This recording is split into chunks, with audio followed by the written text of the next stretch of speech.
Nous sommes aux abords d'un long congé de l'Action de grâce en 1992, soit le 25 novembre, alors que Patricia Smith se rend dans l'école élémentaire Pace Creek, située à London, au Kentucky, soit aux États-Unis. Elle entre dans l'école et demande à la secrétaire de lui amener Scotty Baker car elle doit venir le chercher pour l'emmener chez sa grand-mère. La secrétaire Charlotte Smith va donc chercher Scotty et lorsqu'il arrive devant Patricia, il ne semble pas apeuré, il ne semble pas énervé, il semble plutôt la connaître. En effet, Patricia Smith est la cousine de son père, Donnie Baker. Donc, ils se connaissent. Patricia Smith va partir avec Scotty Baker et ce sera donc la dernière fois qu'on va le voir en vie. Restez là.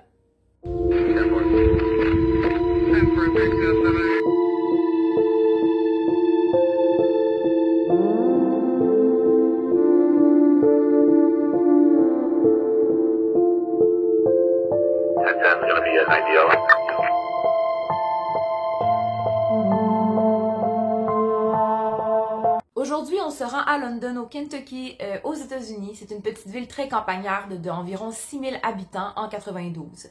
Les gens se connaissent, les gens ont grandi là, les gens y sont même pour la plupart nés. Tout comme Scotty Baker qui, en 92, était âgé de 10 ans.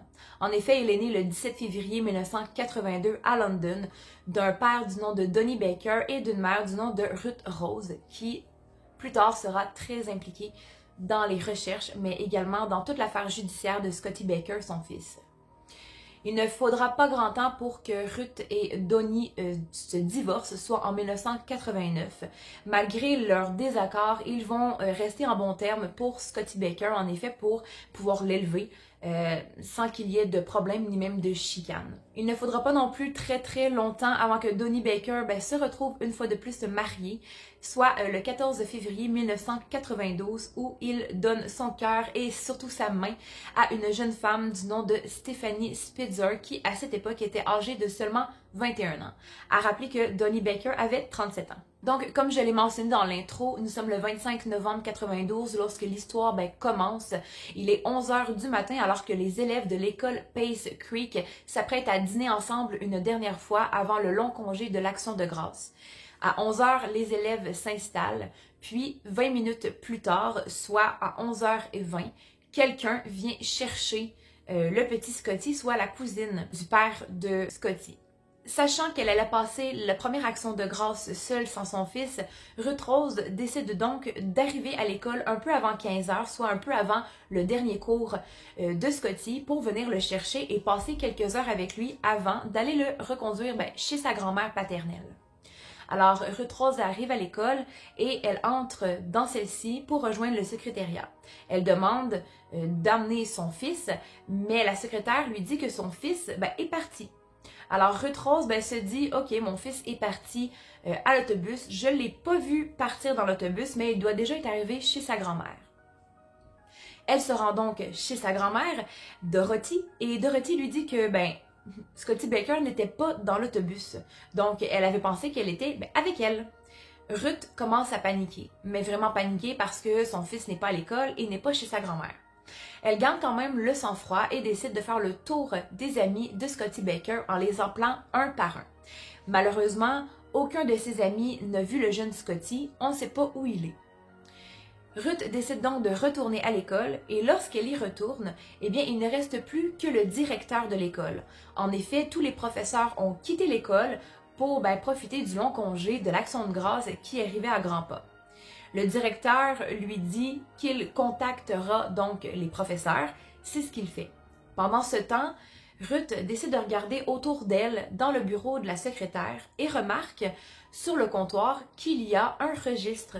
Donc ce registre-là désigne tout simplement tous les enfants qui ont quitté l'école avant la fin de leur classe et à côté il y a la date, l'heure et également la signature de la personne qui est venue les chercher. Elle regarde donc dans le registre si on n'y verrait pas le nom de Scotty. Eh bien oui, bingo, on trouve le nom de Scotty Donald Baker qui est parti de l'école à 11h20. La personne qui est venue le chercher s'appelle Patricia Smith. En effet, Ruth connaît Patricia Smith, c'est la cousine de son ex-mari. Mais ce qui va la troubler, c'est le fait qu'en aucun cas, le nom de Patricia Smith était dans les dossiers de personnes autorisées à venir chercher son fils. Et Ruth n'a pas été mise au courant par Donald, donc Donnie père, que quelqu'un, à sa place, passerait venir chercher son fils. Si elle avait su ça, elle serait elle-même venue le chercher. Elle mentionne au directeur que Patricia Smith n'était pas du tout en droit de venir chercher son fils. Le directeur va donc demander à la secrétaire à quoi ressemblait la femme. Et la secrétaire Charlotte Smith va donc mentionner que, la femme avait de longs cheveux noirs et des lunettes. Elle était assez large d'épaules et portait une longue robe. Et que, Scotty ne semblait pas apeuré, encore une fois. Ruth trouve ça vraiment, vraiment étrange, donc elle décide de contacter les services de police du Kentucky qui vont immédiatement arriver, prendre la déposition de Ruth, mais également du directeur et de la secrétaire, avec les informations physiques qu'elle a mentionnées sur cette Patricia Smith. Ça prendra pas longtemps avant que les recherches débutent, donc les policiers vont décider de faire le tour de toutes les Patricia Smith qui habitaient London, soit environ 163 km de l'école. La Patricia Smith, qui est la cousine de Donnie Baker, habitait juste à côté de l'école. Mais, en cette journée du 25 novembre 92, autour de 11h, 11h30, elle avait un solide alibi. Donc, ça ne pouvait pas être elle. Il faut chercher donc d'autres Patricia Smith. En effet, les policiers vont se rendre chez d'autres Patricia Smith, mais aucune ne correspond à la description physique donnée par la secrétaire Charlotte. Certaines sont blondes, d'autres sont brunes. Mais en aucun cas, aucune a les cheveux noirs et aucune est large d'épaules. Ça ne concorde juste pas.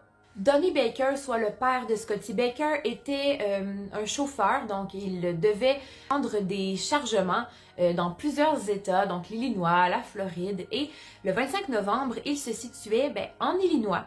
Alors Ruth a contacté le patron de Donnie Baker pour mentionner que leur fils avait disparu. Et immédiatement, soit presque quelques heures plus tard, Donnie décide de partir de l'Illinois après avoir effectué son déchargement pour retourner à London, au Kentucky. Lorsqu'il arrive, il est bouleversé, il est traumatisé et en aucun cas il aurait donné l'autorisation à sa cousine Patricia Smith de venir chercher son fils à sa place. En effet, il aurait contacté plutôt Ruth avant. Dans la soirée, Donnie va commencer immédiatement les recherches et il va décider de se rendre à un endroit où les deux jeunes gens avaient l'habitude d'aller pêcher, soit tout près d'une rivière, d'un lac, et il va se mettre à crier le nom de son fils Scotty. Donnie, à ce moment-là, est déjà accompagnée de Stéphanie, donc sa nouvelle femme de 21 ans, et elle va chercher Scotty ensemble. Donc les trois, Stéphanie, Ruth et Donnie, vont se mettre à chercher le petit garçon, c'est la priorité. En aucun cas, durant la nuit du 25 au 26 novembre, les membres de la famille vont lâcher le téléphone. Ils vont vraiment rester tout près et ne seront en aucun cas capables de dormir. Il est donc 21h, 22h et aucune demande de rançon n'a été demandée à Ruth et encore moins à Donnie, ce qui va vraiment perturber les enquêteurs parce qu'il faut se rappeler que lorsqu'il y a des enlèvements d'enfants et que ceux-ci sont à motif sexuel, les 3 premières heures de la disparition de l'enfant sont extrêmement importantes. Tout simplement parce que lorsqu'il s'agit de motifs sexuels, les prédateurs, donc les criminels, les agresseurs, vont agresser de l'enfant et par la suite se débarrasser d'eux dans les 3 heures suivant la disparition. Pour les policiers de London, en effet, il y a 3 suspects principaux. Donc, on a Ruth Rose, la mère de Scotty, on a Donnie Baker, donc le père de Scotty, et on a également Stephanie Baker, la nouvelle femme de Donnie. Et les enquêteurs vont procéder immédiatement à des interrogatoires. Donc, qu'est-ce qui s'est passé pendant la journée? Est-ce qu'il y a des problèmes à mentionner dans la famille? Et Ruth Rose va paraître comme une mère très gentille qui essaie de sécuriser le plus possible ses enfants. Elle prône la communication et elle est décrite comme une mère qui prend vraiment soin de ses enfants. Donnie Baker va être décrit comme un bon père également. Il travaille en effet beaucoup sur de très longues distances, donc il n'est pas souvent là, mais quand il est là, il passe le plus clair de son temps avec son fils. Stephanie Spitzer va être décrite comme une belle-mère tout à fait banale, qui est très jeune et un peu immature pour son âge. En effet, durant l'enquête, certaines choses vont être mentionnées aux policiers provenant de Ruth, mais également de Donnie. Pendant son interrogatoire avec la police de London, Ruth Rose, la mère de Scotty, va mentionner qu'elle croyait que Stéphanie avait un rapport avec la disparition de son fils. Pourquoi? Tout simplement parce que Stéphanie n'aimait pas Scotty et elle en était même très jalouse. Pourquoi une jeune fille de 21 ans était jalouse d'un enfant de 10 ans? Tout simplement parce que lorsque Scotty était dans les parages, eh bien Donnie préférait 100 fois passer son temps avec son fils qu'avec sa nouvelle femme. C'est son fils, c'est normal, mais elle en était très jalouse. Ruth va aussi se confier également que Stéphanie était très immature pour son âge. En effet, lorsque les deux femmes se croisaient dans des boutiques de la ville, Stéphanie s'amusait souvent à rire d'elle très très fort pour qu'elle s'en rende compte. Ruth va également mentionner que Scotty n'aimait pas aller chez son père lorsque Stéphanie était présente. Pourquoi? Parce que Scotty trouvait que Stéphanie prenait beaucoup de place et qu'elle ne semblait pas l'apprécier. On s'entend quand on est un enfant, on se rend compte quand un adulte ne nous aime pas, que ce soit un professeur, que ce soit un chauffeur d'autobus, que ce soit nos parents, nos beaux-parents ou nos cousins, il y a le feeling, les humains ont ce feeling-là. Et ben, Scotty, même à l'âge de 10 ans, avait ce feeling-là que sa belle-mère ne l'aimait pas. L'alibi de Donald fut confirmé par son patron, mais également par la compagnie de déchargement en Illinois. Donc, il fut évincé un peu des suspects parce qu'il n'était tout simplement pas à London, au Kentucky, à ce moment-là, donc au moment de l'enlèvement de son fils. Et là, le 26, les recherches continuent. On recherche Scotty Baker, âgé de 10 ans. Il a disparu de l'école. Et pendant les recherches, tout le monde va se mettre à s'accuser. Donnie va accuser Ruth, Ruth va accuser Donnie, Ruth va accuser Stéphanie, Stéphanie va accuser Ruth. Donc, une grosse chicane va éclater entre les trois membres de la famille, notamment entre Donnie et Ruth, donc les parents biologiques de l'enfant.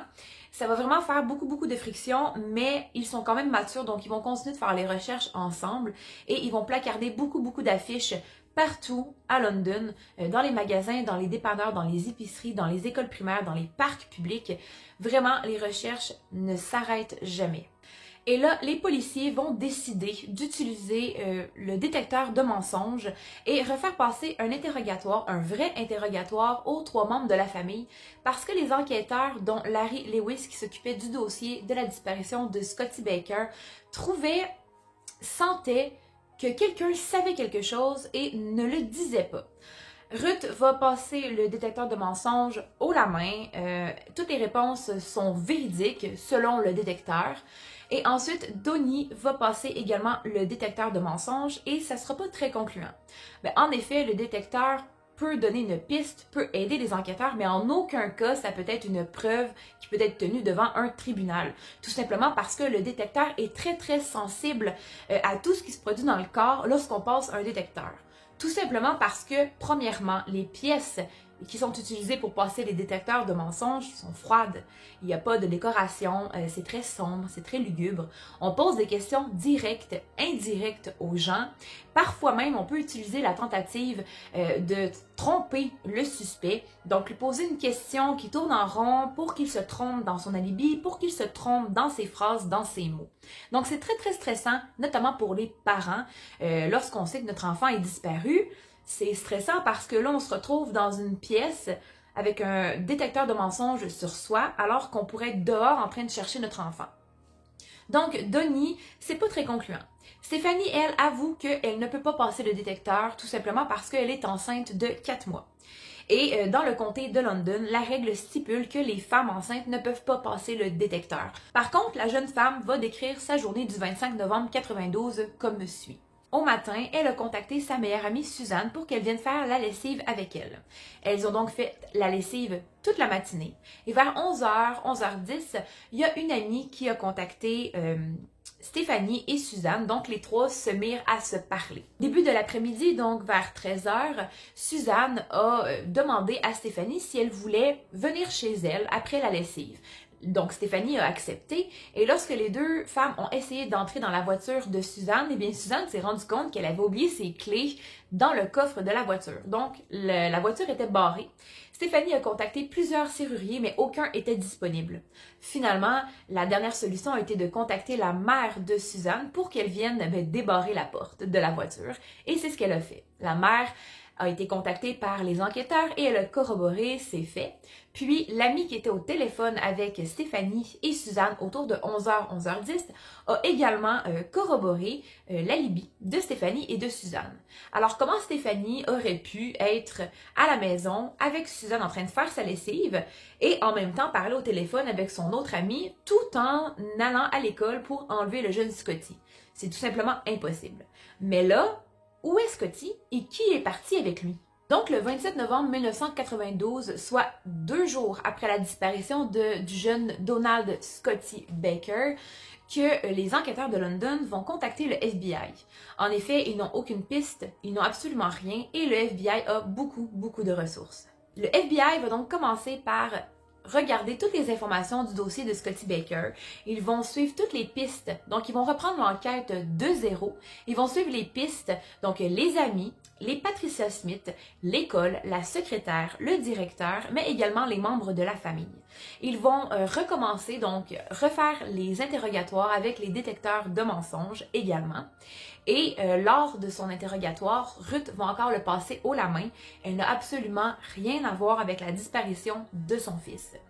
Les enquêteurs vont donc procéder à l'interrogatoire de Donnie Baker, donc le père, et il va avouer certaines choses. En effet, il va avouer que Stéphanie avait beaucoup de problèmes de jalousie envers Scotty, son fils de 10 ans.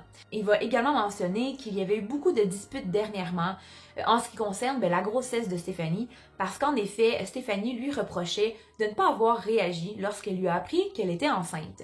Elle trouvait ça bizarre, elle trouvait qu'elle était mise de côté lorsque Scotty était à la maison, et Donnie semblait pas tant être heureux de la grossesse de Stéphanie. Elle n'arrêtait pas également de mentionner que Scotty prenait trop de place et lorsque Scotty arrivait chez son père à l'improviste, Stéphanie quittait la maison tout simplement parce qu'elle ne pouvait juste pas le sentir. Et au moment de son interrogatoire, Donnie va donner le journal intime de sa femme, donc de Stéphanie, aux enquêteurs. Et c'est vraiment là qu'ils vont découvrir beaucoup de choses assez suspectes et assez étranges. En effet, dans son journal intime, Stéphanie mentionne à maintes et maintes reprises qu'elle déteste Scotty, qu'elle aimerait le voir disparaître, qu'elle déteste également Donnie, son propre mari, et lui reproche un tas et un tas de choses. Donc, avec cette suspicion-là, les enquêteurs du FBI vont procéder à l'interrogatoire une deuxième fois de Stéphanie, mais cette fois-ci avec le détecteur de mensonges. En effet, dans le comté de London, les femmes enceintes ne peuvent pas passer le détecteur de mensonges, mais lorsque le FBI le demande, il est obligatoire. Lorsqu'elle passe le détecteur de mensonges, elle échoue lamentablement.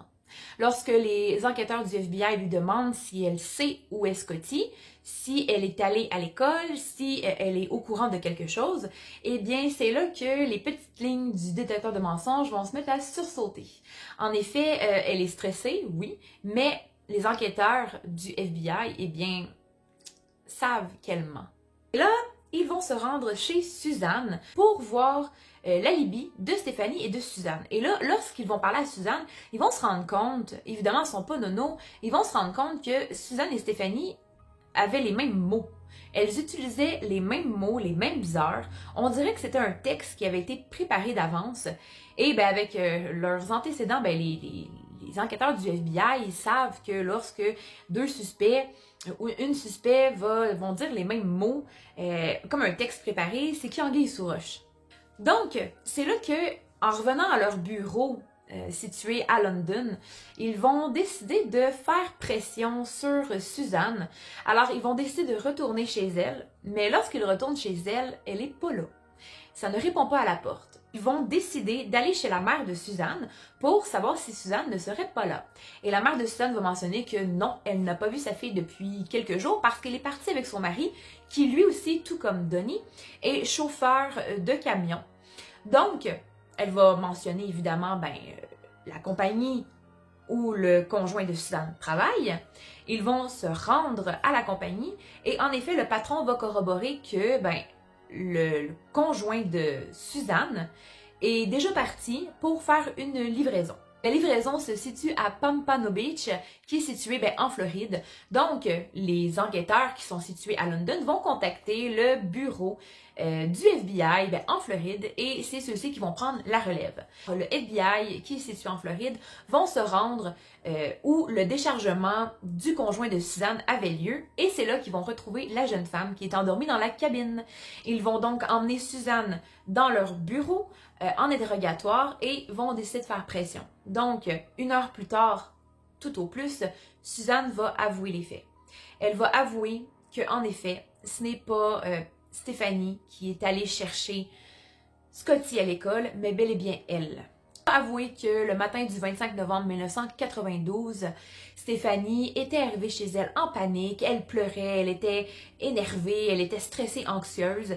Elle raconte à Suzanne que quelques jours auparavant, avant le départ d'un chargement de Donnie, eh bien, elle s'était disputée. Elle disait que Donnie n'accordait pas d'importance à sa grossesse, qu'elle préférait Scotty et que là, il était temps qu'on fasse peur à Scotty et également à Donnie, son père.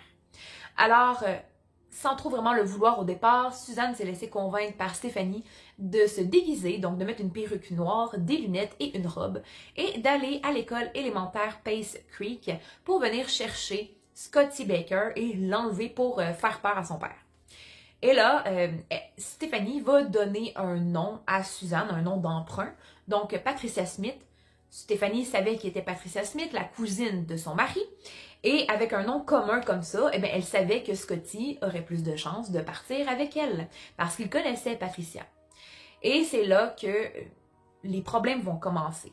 Scotty part de l'école et il va entrer dans la voiture de Stéphanie, qui elle est cachée derrière donc la banquette arrière par une couverture. Et là, Suzanne, donc Patricia Smith, va se mettre à rouler et va sortir de London. Lorsque Suzanne sort de London, Stéphanie sort de sa cachette et se met à étrangler le jeune homme qui se situe à la banquette avant, à côté de Suzanne qui conduit. Suzanne raconte dans son interrogatoire qu'elle était vraiment stressée. Elle a demandé à plusieurs reprises à Stéphanie d'arrêter d'étrangler le jeune garçon. Mais vu qu'elle conduisait, elle était un peu stoppée dans ses mouvements. Donc, elle a dû continuer de conduire et ça n'a même pas pris 5 minutes. Le petit garçon a arrêté de se débattre. Le garçon s'est tellement débattu que lors de la perquisition de la voiture, les enquêteurs ont trouvé le devant de la voiture à l'intérieur, la radio ainsi que le break à bras, donc le bras de vitesse endommagé donc par les coups de pied du jeune garçon. Suzanne, par les ordres de Stéphanie, va donc conduire au nord de London, situé dans une mine abandonnée, et vont se débarrasser du cadavre du jeune Scotty Baker en creusant un tout petit trou et en y mettant le feu avec de l'essence. Puis elles vont partir. C'est dans l'après-midi du 1er décembre, lors de l'interrogatoire de Stéphanie, que le FBI va découvrir le cadavre carbonisé du jeune Scotty Baker. Et Stéphanie va être immédiatement arrêtée le 1er décembre 1992.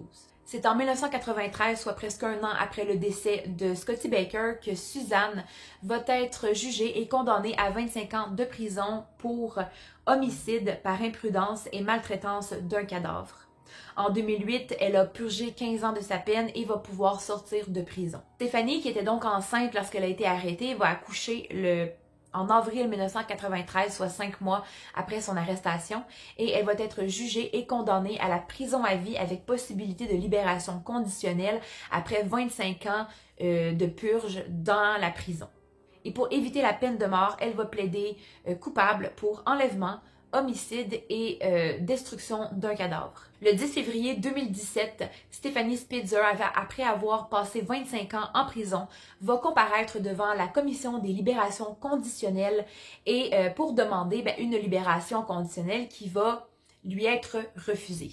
Donc, la Commission des libérations conditionnelles va recommander que Stéphanie Spitzer passe le reste de ses jours en prison et Ruth fut très très contente parce que à ce moment-là, en 2017, il y a eu une reconvention de la Commission des libérations conditionnelles qui stipulait que tout prisonnier qui avait une peine d'emprisonnement à vie avec moins de 25 ans obligatoire en prison pouvait demander la libération et serait automatiquement libéré de prison. Mais vu que Stéphanie avait 25 ans pile, la Commission des libérations conditionnelles pouvait recommander et même obliger la coupable à passer le reste de ses jours en prison. Et voilà que se termine cette histoire sur Scotty Baker, âgé de 10 ans, qui a été enlevé dans sa propre école le 25 novembre 1992, qui a été retrouvé quelques semaines plus tard, qui avait été enterré dans une mine abandonnée et brûlé par sa propre belle-mère. On dit souvent que les belles-mères sont toxiques. On a souvent cette image de la belle-mère qui est une sorcière, qui en veut aux enfants de son nouveau ou de sa nouvelle conjointe.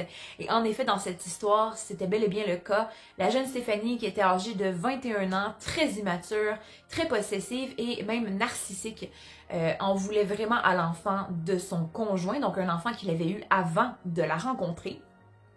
Et voilà que des meurtres peuvent se produire, malheureusement. Si vous voulez déposer un petit message dans la barre de commentaires pour la famille, parce que les parents sont toujours en vie, ils sont dans la fin soixantaine et Ruth est très active en ce qui concerne les règlements ainsi que la justice de London au Kentucky. Et peut-être qu'elle pourrait tomber sur cette vidéo. Enfin, j'espère que le petit Scotty, malgré le meurtre crapuleux, puisse se reposer et puisse être en paix. Et continue de veiller sur sa famille, sur ses proches, mais également sur tous les petits-enfants qui se font enlever et assassiner brutalement. Voilà, c'est tout pour cette vidéo. C'était Kat Boo et on se rejoint dans une prochaine vidéo. Sur ce, bonne soirée, bonne journée et on se retrouve. Ciao, ciao!